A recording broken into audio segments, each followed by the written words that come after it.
Assalamualaikum warahmatullahi wabarakatuh. Perkenalkan, nama saya Yulistira Putri Indriani Sari dari Prodi S1 Keperawatan NIM 211000480. Di sini saya akan membahas tentang struktur dan fungsi sistem pencernaan pada tubuh manusia. Makanan diproses dalam tubuh melalui 4 tahapan. Tahapan pertama yaitu proses memasukkan makanan ke dalam mulut. Proses kedua yaitu pencernaan, dan proses ketiga penyerapan, proses keempat pengeluaran. Pada saat makanan masuk ke dalam tubuh, di sanalah proses pencernaan sudah dimulai. Pencernaan merupakan proses memecah makanan sehingga menjadi molekul kecil yang dapat diserap oleh tubuh melalui pembuluh darah. Selanjutnya, makanan dari darah masuk ke dalam sel melintasi membran sel. Molekul yang sudah tidak digunakan atau tidak dibutuhkan lagi oleh tubuh, maka akan dikeluarkan melalui sistem. Molekul yang sudah tidak digunakan atau dibutuhkan oleh tubuh akan dikeluarkan dari tubuh melalui sistem ekskresi seperti keringat dan juga urin. Makanan yang tidak dicerna berupa fases akan dikeluarkan atau dibuang melalui anus. Proses ini disebut dengan fikasi. Selain itu, pencernaan makanan dibagi menjadi dua, yaitu pencernaan mekanis dan juga pencernaan kimiawi. Untuk pencernaan mekanis sendiri terjadi ketika makanan dikunyah, dicampur, dan juga diremas. Contoh dari pencernaan mekanis sendiri yaitu saat makanan masuk ke dalam tubuh kita dan digigit serta dikunyah sehingga makanan tersebut menjadi halus. Sedangkan reaksi kimiawi terjadi ketika reaksi kimia yang menguraikan makanan dari molekul besar menjadi molekul yang lebih kecil. Pencernaan kimiawi pada proses pencernaan biasanya dilakukan dan dibantu oleh enzim-enzim pencernaan, seperti enzim amilase pada mulut. Sistem pencernaan manusia terdiri atas organ utama yaitu saluran pencernaan dan aksesori utama.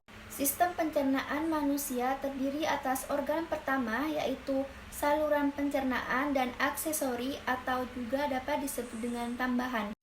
Saluran pencernaan merupakan saluran yang dilalui bahan makanan yang dimulai dari mulut, kerongkongan, lambung, usus halus, usus besar, rektum, dan berakhir di anus. Lidah, gigi, kelenjar air ludah atau kelenjar saliva, hati, kantung empedu, dan pankreas merupakan organ aksesori yang membantu pencernaan mekanis dan kimiawi. Kelenjar pencernaan adalah organ aksesori yang mengeluarkan enzim untuk membantu pencernaan makanan. Di dalam mulut terdapat gigi, lidah, dan kelenjar air liur atau saliva. Air liur mengandung mukosa atau lendir, senyawa yang berfungsi sebagai antibakteri, dan enzim amilase atau dikenal dengan enzim plitialin. Enzim ini akan memecah molekul amilum menjadi molekul maltosa.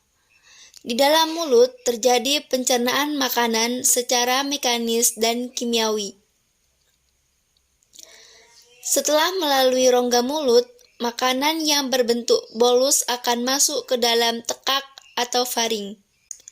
Faring adalah saluran yang memanjang dari bagian belakang rongga mulut sampai ke permukaan kerongkongan atau esofagus.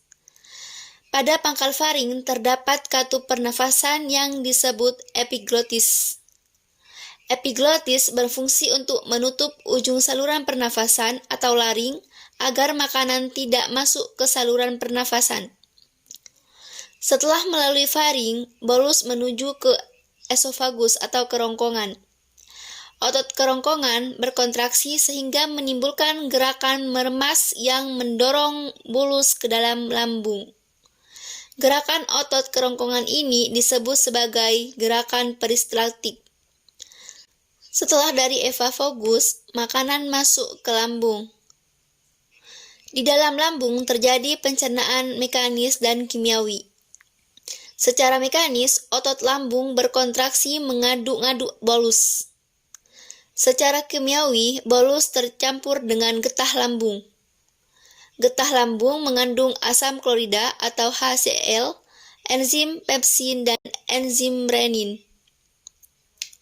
HCl berfungsi untuk menjadikan ruangan dalam lambung bersifat asam dengan pH 1-3 sehingga dapat membunuh kuman yang masuk bersama makanan. Enzim pepsin akan menghidrolisis atau memecah protein menjadi pepton atau campuran dari polipeptida dan asam amino.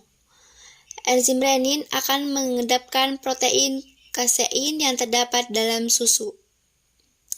Setelah melalui proses pencernaan selama 2-4 jam di dalam lambung, bolus menjadi bahan kekuningan yang disebut kimus atau bubur usus. Kimus akan masuk sedikit demi sedikit ke dalam usus 12 jari. Pengaturan ini dibantu oleh adanya sphincter, yaitu otot-otot yang tersusun melingkar antara lambung dan usus 12 jari. Usus halus memiliki panjang sekitar 8,25 meter. Usus halus terdiri atas 3 bagian yaitu usus 12 jari atau duodenum dengan panjang sekitar 0,25 meter. Usus tengah atau jejunum dengan panjang sekitar 7 meter dan usus penyerapan atau ileum dengan panjang sekitar 1 meter. Dalam usus halus terjadi pencernaan secara kimiawi saja. Pada duodenum terdapat saluran yang terhubung dengan kantung empedu dan pankreas. Getah pankreas mengandung enzim lipase, amilase, dan tripsin. Enzim lipase akan mencerna lemak menjadi asam lemak dan gliserol. Amilase akan mencerna amilum menjadi maltosa.